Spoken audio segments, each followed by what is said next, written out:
खेल का खेल खेलना प्राइम मिनिस्टर बंद करिए। आज सारे नेताओं के साथ वो बीजेपी हेडक्वार्टर जा रहे हैं कि इनको अरेस्ट करना है कर ले। देखिए, ये जाहिर तौर पर एक संदेश है, इससे ज़्यादा इसको ना देखें। संदेश ये है कि देश में आम चुनाव हो रहे हैं और आप कोशिश कर रहे हैं कि किसी न किसी बहाने उलझा करके, फंसा करके जो मुख्य विपक्षी नेता हैं वो जेल में रहे। हेमंत जी आज तक बाहर नहीं आए, लेकिन मैं समझता हूँ कई दफ़ा उल्टा पड़ जाता है दाव। ये आग्रह होगा भाजपा से कि आप उन तानाशाहों की तरह रवैया ना रखें दुनिया के जो और हैं, क्योंकि ये लोकतंत्र है, इसको उसी स्वरूप में रहने दीजिए। पॉलिटिकल लड़ाई पॉलिटिकली लड़िए। ईडी, आईटी, सीबीआई के कंधे पर बंदूक रख करके कोशिश ना करें। प्रधानमंत्री ने कहा है कि इंडिया अलायंस जो है वो दिल्ली को बर्बाद करने के डेवलपमेंट में काम कर रहा है। आज 4 सीट भी लड़ने की हैसियत में कांग्रेस वहाँ पे नहीं है। अब देखिए, मैं सीधी सी बात है, दिल्ली को बर्बाद कर अमृत नोनी गॅस्ट्रिन, अपचन, ऍसिडिटी, गॅस्ट्रबल ह्यापैकी तुम्हाला कुठलाही गॅस्ट्रिक प्रॉब्लेम झाला, उपाय एकच, अमृत नोनी गॅस्ट्रिन करने के मतलब प्रधानमंत्री जी की भाषा से मुझको बहुत आपत्ति है और मैं चिंतित हूँ। मेरे देश के प्रधानमंत्री हैं, कल वो बोल रहे थे कि दिवालिया कर देंगे देश को। 16 लाख करोड़ अपने मित्रों के आप माफ़ करें तो दिवालियापन की कोई गुंजाइश नहीं होती है। लेकिन हाँ, सिलेंडर 500 रुपये देंगे, गरीब गुरबा महिलाओं को 1 लाख रुपये प्रति वर्ष देंगे, तेजस्वी जी 1 करोड़ नौकरी की बात करते हैं। तो ये दिवालियापन कहाँ है? इसको कहते हैं पॉवर्टी ऑफ आइडियाज़। ये विचारों का दिवालियापन है जो प्रधानमंत्री जी और उनकी टीम पर है। उस दिवालियापन को एड्रेस करें।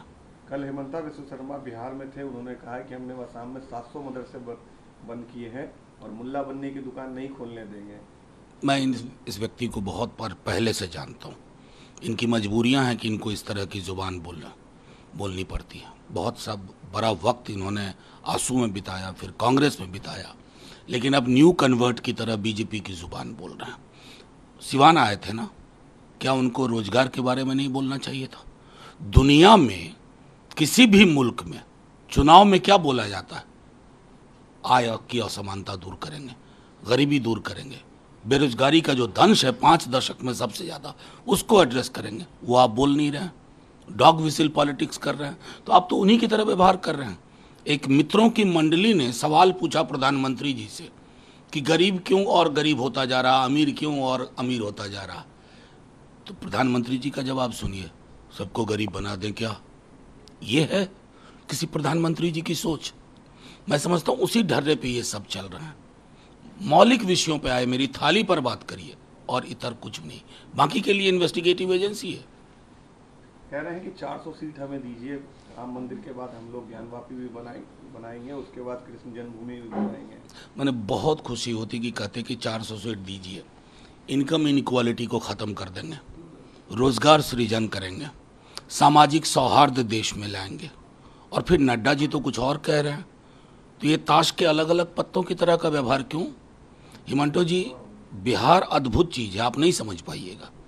बिहार के लोग चुनाव कैसे लड़ें और किन मुद्दों पे लड़ें उसको जानते हैं। वैसे ही यहाँ एक गिरिराज जी काफ़ी है, आपकी एंट्री से कुछ फ़ायदा होने वाला नहीं है। सम्राट चौधरी ने कहा है कि there is no prince in BJP और लालू यादव ने जात के लोगों को टिकट दिया है जात के बेसिस पे। मैं इनके बयानों को टिप्पणी नहीं करना चाहता। टिप्पणी लायक इनके बयान आजकल नहीं होते।